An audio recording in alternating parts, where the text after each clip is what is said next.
안녕하세요. 건담 올리기 아인스입니다. 오늘 동영상 기체 인물 리뷰. 오늘 준비한 내용은 황금색의 삐까번쩍한 황금 건담인 아카츠키 건담입니다.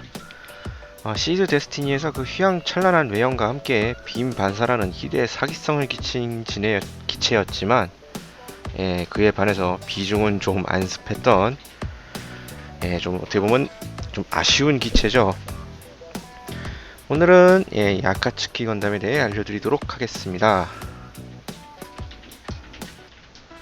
선 기체 설명부터 넘어가도록 하죠. 형식 번호는 ORB-01. 파일럿은 이제 카가리 유라 아스아와 네오 로아노크 이지만 뭐 아시는 분은 다 아시는 본명은 무라프라가 이렇게 두 명이 있습니다. 오브 연합수장국, 오브라고도 그냥 오브라고 부르죠. 오브의 대표 수장이었던 우즈미 나라 아스아가 자신의 딸인 이제 카가리를 위해서 유품으로 남겨준 고성능의 모비스토입니다. 그 오브근의 이제 플래그십 기체인 만큼 이런저런 이유로 이제 방어력을 최대한 고려해서 개발이 진행되었습니다. 이제 설계나 이제 제조 단계에서 이제 오브 기업인 모르겐레테가 참여했기 때문에 외관에서부터 이제 스트라이크랑 매우 닮은 모습을 보여주죠. 잠시 보시면 기본 구조 형태가 스트라이크랑 매우 흡사한 것을 볼 수가 있습니다. 뭐 실제로 이제 설계 자체는 이제 초기 GATX 시리즈 그 잘 알고 계실 이제 스트라이크 시리즈 블리츠랑 뭐 기타 등등 얘네들 개발 때 동시에 이제 진행이 됐는데 헬리오폴리스 붕괴 후 이제 난항을 겪고 여기에 부과될 이제 옵션 유닛이랑 이제 각종 무장들이 이 아카츠키 제작으로부터 이제 1-2년이 지난 후에 완성이 되었다고 합니다. 뭐 그렇기 때문에 정작 등장을 한참 뒤에 나올 수밖에 없었죠. 일단 이 기체의 가장 큰 특징이라고 한다면 역시 그 외향, 휘황찬란한 황금빛을 가진 야타노 카가미라고 불리는 이제 미러 코팅 장갑입니다. 빔 공격을 반사해낼 수 있는 특징을 지녔고 반사는 가능한데 이 콜로이드 입자로 형성화 된 빔 사벨이나 빔 부메랑 같은 근접 공격계의 빔 공격에는 이제 반사가 불가능하죠. 솔직히 이것까지 반사가 된다고 하면은 너무 사기적인 레벨이 되기 때문에 그냥 밸런스 맞춘다고 그냥 생각하시면 됩니다. 야타노 카가미와 같은 이제 미러 코팅 처리가 되어 있는 실드는 이제 양전자포 직격에도 견딜 만큼 이제 최강의 방어력을 자랑하고요. 이 점만 들어봐도 이미 아카츠키는 당시에 이제 가동되고 있던 다른 기동병기 수준을 훨씬 뛰어넘는 방어력을 가지고 있습니다. 그럼 이제 한 가지 의문점이 생기죠. 그럼 이 좋은 기체가 왜 양산이 되질 않았느냐? 이 아카츠키 한 대 만드는 비용이 아니라 이 한 대의 외장, 이 미러 코팅 장갑 만드는 데에만 그 M1 아스트레이 오브 양산기죠. 요 녀석 이 M1 아스트레이 장갑 제조 장갑 제조 비용으로 이 M1 아스트레이 20대 이상을 만들 수 있다고 합니다. 그럼 이제 장갑 제조 비용만 이 정도니까 기체까지 포함해서 양산을 시도를 했다가는 오브가 파산을 하겠죠. 국방비가 못 버틸 겁니다. 그래서 양산이 안 됐어요.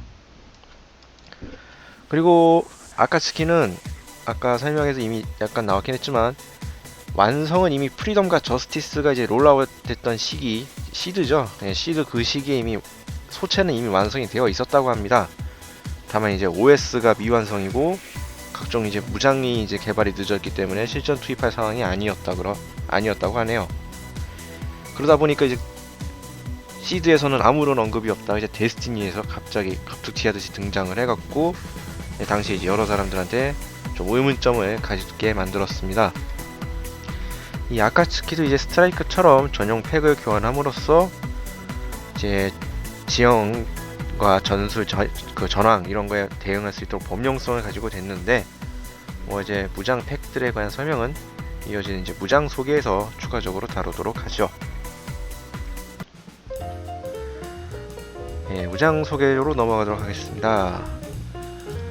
뭐 그냥 앞에 항상 시드 계열들은 이 앞에 무장에 쓸데없는 이 코드가 많아서 코드 부분 다 생략하고 12.5mm 자덕 근접 방어 화기, 간단하게 머리에 있는 머신건입니다. 근접 방어용 머신건이고, 그 M1 아스트레이에 달려있는 그 이겔슈테른보다 구경이 한 6분의 1 정도 작아요. 되게 소구경인데 이제 개량이 이루어졌기 때문에 위력은 똑같은 6분의 1이 아니라 절반밖에 안 줄어들었다고 합니다. 뭐 대량의 탄약 적재랑 이제 빠른 연사가 가능하다고 하고, 이 무장은 이제 무라사메에도 탑재될 만큼 이제 신뢰성이 매우 높았다고 합니다. 그렇다는 거. 다음에 이제 설정화가 보이는 게, 쌍도형 빔사벨. 빔사벨 두 개가 이제 연결된 형태로 이제 허리 왼쪽 사이드 아머에 이제 장착이 되고, 빔사벨 양 끝으로 두 개의 빔날을 전개해서 사용할 수 있는데, 물론 이제 손잡이를 두 개로 분리를 해서 각각 드는 이도류 형태로도 사용이 가능합니다. 근데 이제 극 중에서는 이렇게 이도류 형태로 사용하는 장면이 한 번도 나오진 않았죠. 이게 이름에 CJ가 들어가는 이유는 말 그대로 시험 제작을 의미하는 뜻입니다. 정식 제품은 아니에요. 다음 보여지는 게 빔 라이플 야쿠라이. 디자인은 스트라이크 빔 라이플하고 닮았습니다. 거의 어떻게 보면 똑같아요. 이제 총신에 이제 그립 대신에 빔사벨 마운트 레치가 달려 있고, 이쪽에 이제 빔사벨을 장착하면 총검 형태로도 사용이 가능합니다. 속사성이 매우 뛰어난 빔 라이플이며, 이제 사용하지 않을 때에는 이제 오른쪽 허리에 이제 아머에 장착을 하게 됩니다. 다음 보여지는 게 방패죠. 표면은 이제 야타노 카가미와 같은 이제 금빛 미러 코팅이 입혀져 있고, 양전자포 직격에도 견딜 만큼 엄청난 방어력과 내구력을 가지고 있습니다. 하지만 이제 실드 중앙 부분, 중심부에는 금색이 아니죠. 코팅이 되어 있지 않아요. 이 부분은 대신 이제 실탄 변기를 방어할 수 있도록 그렇게 의도가 되었다고 합니다. 또 끝부분은 좀 날카롭게 처리가 되어 있어서 돌격이나 이제 투척 무기로도 사용이 가능하다고 하죠. 극 중에서 카갈이나 무 둘 다 방어용으로만 사용을 했고, 공격용으로 쓰이는 모습은 아직 한 번도 보여진 적이 없습니다. 다른 장비랑 다르게 이 실드는 본체가랑 이제 비슷한 시기에 제작이 되었고, 이쪽도 이제 시제라는 명칭이 붙었는데, 이거는 이제 미러 코팅 처리가 되는 이제 야타노 카가미 장갑보다 먼저 만들어졌기 때문에 여기엔 시제라는 명칭이 붙었다고 하네요. 다음은 장비라기 보기엔 뭐하지만 특징적인 시스템인 야타노 카가미, 이미지는 없지만 소체에 붙어있는 장갑입니다. 그냥 장갑 시스템.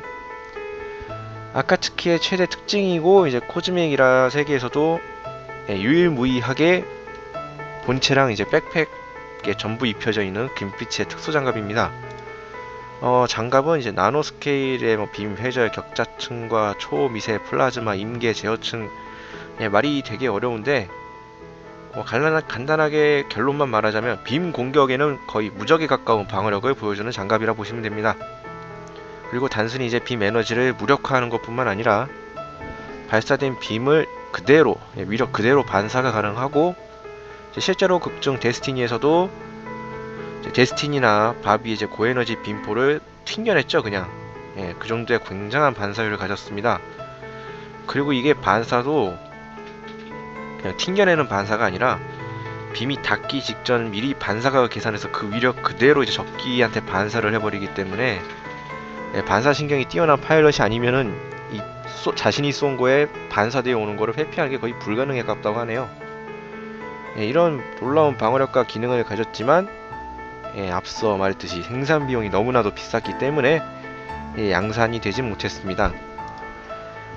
그리고 빔 사벨이나 빔 부메랑 같은 이제 콜로이드 입자 빔 경기에는 그냥 일반 방어력하고 같은 다른 장갑하고 별 차이가 없을 정도로 약해지는데, 그 이유가 포나 포신으로 나오는 이제 빔 에너지는 이제 순간적으로 전달돼서 사라지는 형태인데, 이 빔 사벨류는 이제 전달돼서 사라지는 형태가 아니라 지속적으로 장갑에 열 에너지를 전달해서 녹여갖고 자르는 그런 형태이기 때문에 이거는 반사가 안 되는 거라고 하네요. 넘어가서 공중 전용 팩인 오와시 아카츠키 이제 전용 공중 전용 팩으로서 이제 공중에서 높은 기동성을 발휘할 수 있습니다. 양 기체 양 겨드랑이 사이로 이제 포신을 전개할 수 있고, 이 에너지 빔포 2개가 장비되어 있기 때문에 아카츠키 소체에 비해서 이제 화력도 강화가 되죠. 저스티스의 파툼처럼 이제 본체로 분리를 해서 이제 원격 유도랑 컴퓨터에 의한 이제 독립자율 기동이 가능한데, 실제 극중에서 이러한 기능을 살린 모습은 단 한 번도 등장하진 않았습니다. 이 에너지 빔포를 비롯한 팩 자체도 앞서 설명했던 야타노 카가미 장갑으로 이루어져 있습니다. 다음이 이제 우주 전용 팩 시라누이. 오와시가 이제 대기권 이내의 전용 팩으로 나왔다면, 이건 이제 우주 전용 팩.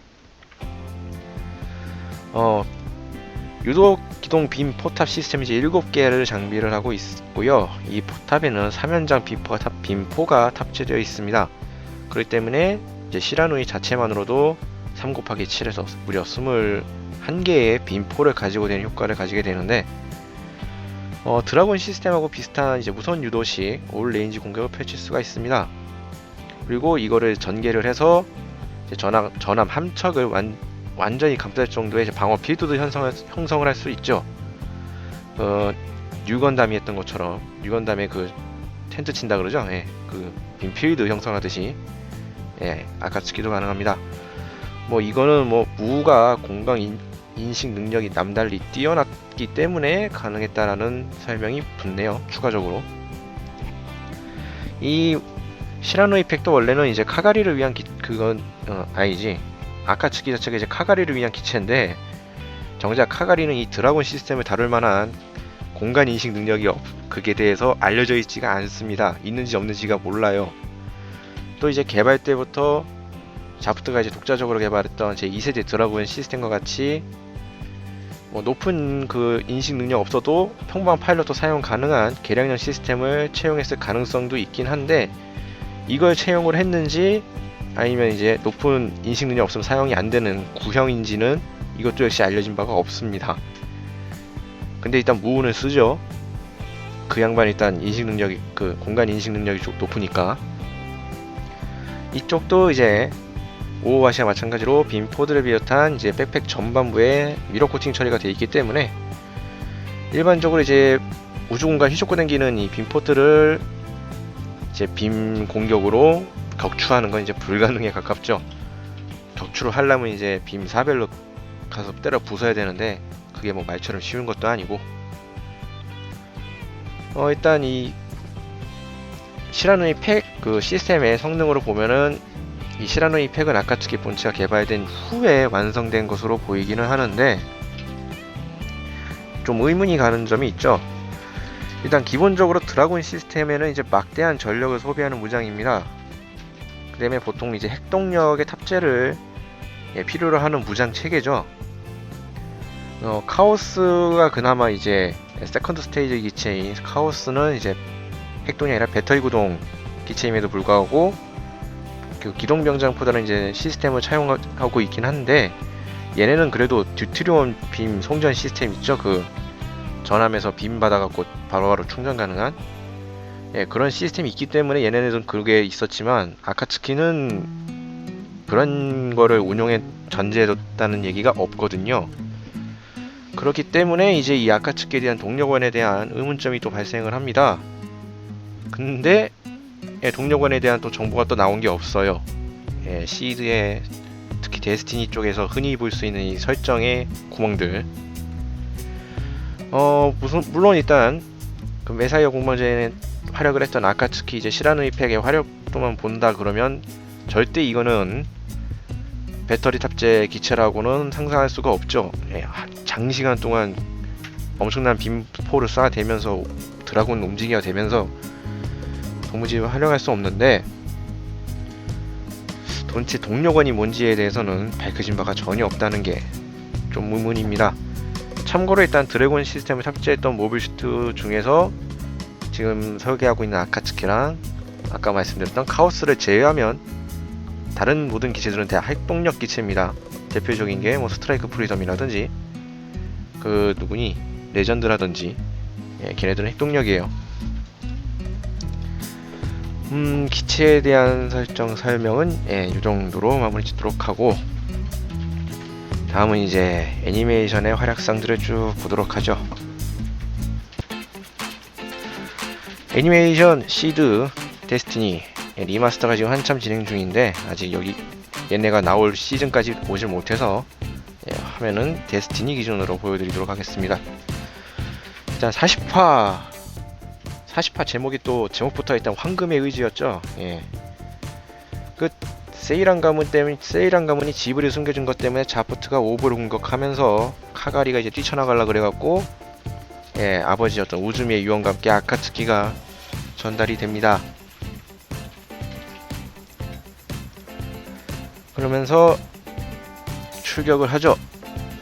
이제 나와서 전선을 정비하고 전투를 펼치다가 이제 막바지에 시인하고 맞붙습니다. 그러면서 또 끝나죠. 41화는 총지편이었죠. 넘어가서 바로 42화로 넘어가면은 둘이 계속 이제 처음부터 계속 전투 맞붙습니다.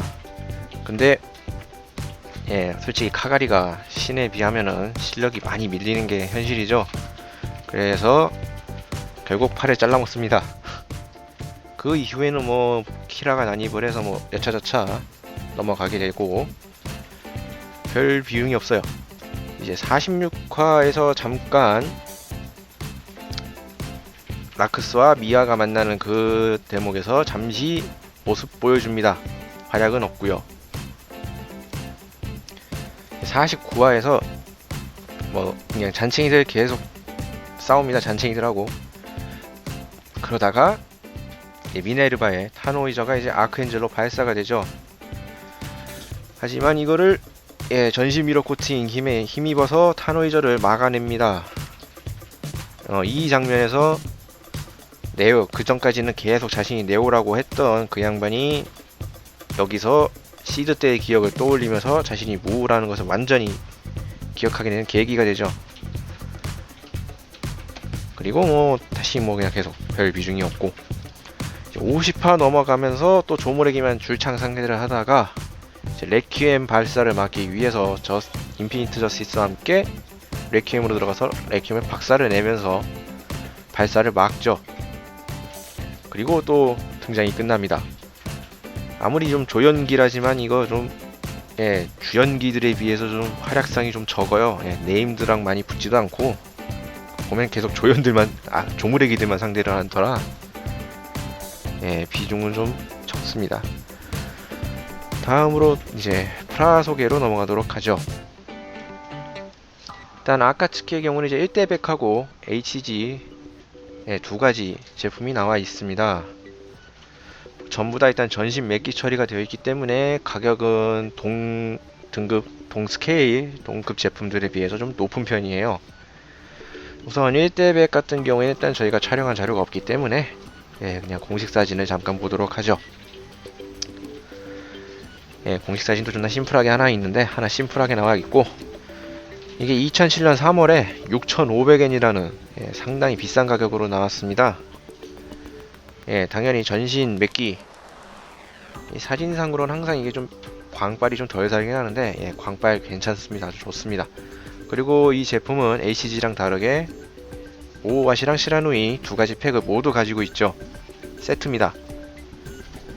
근데 여기 공식 사진에 지금 시라누이 팩만 달고 있다는 거, 둘 다 갖고 있으니까 오해하지 마세요. 다음이 이제 HG로 넘어가서 지금 보이는 게 이제 오와시. 이것도 마찬가지로 전신 맥기 제품입니다. 2006년에 나왔고 가격은 2,400엔. 당시 HG들에 비하면 조금 비싼 가격이죠. 이쪽도 뭐 전신 맥기인데다가 이거는 저희가 찍어놓은 사진들을 잠시 보죠. 요렇게 생겼습니다.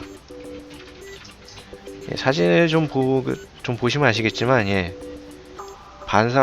반사가 좀 잘 보일 거예요. 이 특히 방패 같은 데 보시면 반사되고 있는 게 좀 보입니다. 이거보다 실제로 보면 좀 더 잘 나오는데 사진이 나서 액션을 좀 보자고 해도 가동성은 그냥 평범한 ACG 수준이라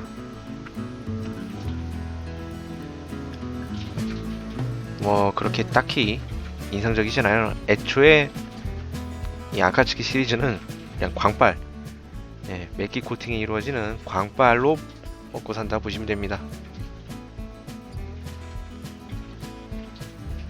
다음은 이제 시라누이. 이쪽도 이제 2,400엔에 발매가 된 제품이고요. 마찬가지로 전신 맥기 코팅. 이쪽은 이제 저거 드라군 시스템의 발사를 연출을 위한 이펙트 파츠도 같이 들어있긴 합니다. 일단 전신 모습 좀 보시죠. 이쪽도 광발은 꽤 괜찮아요. 같은 제품이 뭐 같은 그거지만 지금 이렇게 보면 CD에서 빛 반사를 좀 느끼실 것 같은데 이거 전시에 두면은 번쩍번쩍한 게 되게 이쁩니다. 얘네들 뭐 액션 포즈를 잠깐 보면은 소체 부분만 똑같고 백팩만 다르기 때문에 뭐 비슷비슷하죠. 그리고 보시다시피 이렇게 드라군을 사출할 수 있는 클리어 이펙트 파츠가 동봉되어 있습니다. 그 외에는 뭐 아카츠키랑 동일하다는 거.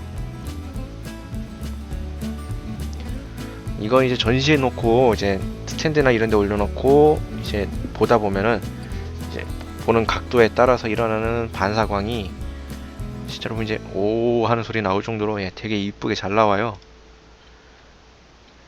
뭐 가격도 뭐 2,600엔대고 뭐 광택은 괜찮은 편이니까 관심 있으신 분들은 직접 한번 사보시는 걸 권합니다. 네, 여기까지가 일단 제가 준비한 아카츠키 리뷰였습니다.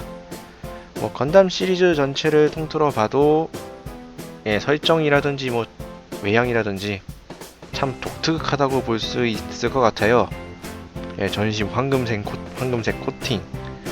그래갖고 초창기 때는 특히나 얼굴까지 생겨본 게 저래갖고 뭐 골드런이라는 별명도 나왔었고, 전신 이제 황금색이라는 것 때문에 황금 건담이라는 이상한 이명으로도 좀 불리고 뭐 다양하게 불리기도 했는데 제작 단가가 비싸서 양산을 못했다라는 이런 슬픈 설정을 가진 기체인데, 정말 단가 문제가 아니라서 저게 양산이 했다 그러면 정말 시드 세계관에서 5부는 최강 국가로 나왔을지도 모를 것 같다는 생각이 듭니다.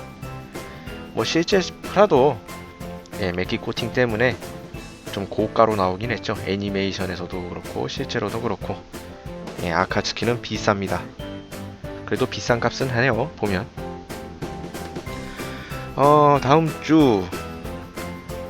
다음 주에는 또 크리스마스가 끼어있는 주죠. 다음 주에도 또 새로운 기체나 인물 리뷰를 준비해서 찾아뵙도록 하겠습니다.